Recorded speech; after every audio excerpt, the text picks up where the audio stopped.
जिल्हा बँक निवडणुकीसाठी नवी समीकरणं जुळतात का अशी चर्चा आता सुरू झाली आहे। संभाजीनगरमध्ये अंबादास दानवे महायुती सोबत आहेत, तर मविया पॅनलऐवजी महायुतीच्या पॅनलला पसंती आहे आणि संभाजीनगरमध्ये अंबादास दानवे महायुती सोबत आहेत। शिवसेना युबीटी आमदार अंबादास दानवे यांनी जिल्हा बँक निवडणुकीमध्ये भाजप आणि महायुती सोबत संधान बांधले।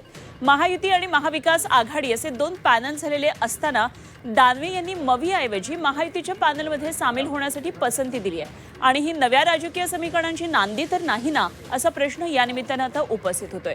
जिल्हा बँक निवडणुकीमध्ये आतापर्यंत 8 जण बिनविरोध संचालक झालेले आहेत। 12 जागांसाठी निवडणूक होतीये आणि बिनविरोधचा प्रयत्न फसल्यानंतर महायुती आणि मवियाचे पॅनल बनलेत आणि यांच्यामध्ये थेट लढत होतीये। विशेष म्हणजे मवियाचे पॅनल बनले असताना सुद्धा अंबादास दानवे यांनी महायुतीच्या पॅनलमधून निवडणूक लढवण्याचा हा निर्णय घेतलाय। बँक निवडणुकीतला हा निर्णय स्थानिक पातळीवरचा जरी असला तरी 4 दिवसांपूर्वी शिवसेना युबीटी खासदारांनी शिवसेनेत प्रवेश केल्याच्या पार्श्वभूमीवर आश्चर्य व्यक्त केले जाते आणि या संपूर्ण बाबीवर बँकेत पक्षीय राजकारण नसतं अशी भूमिका अंबादास दानवे यांनी मांडली आहे।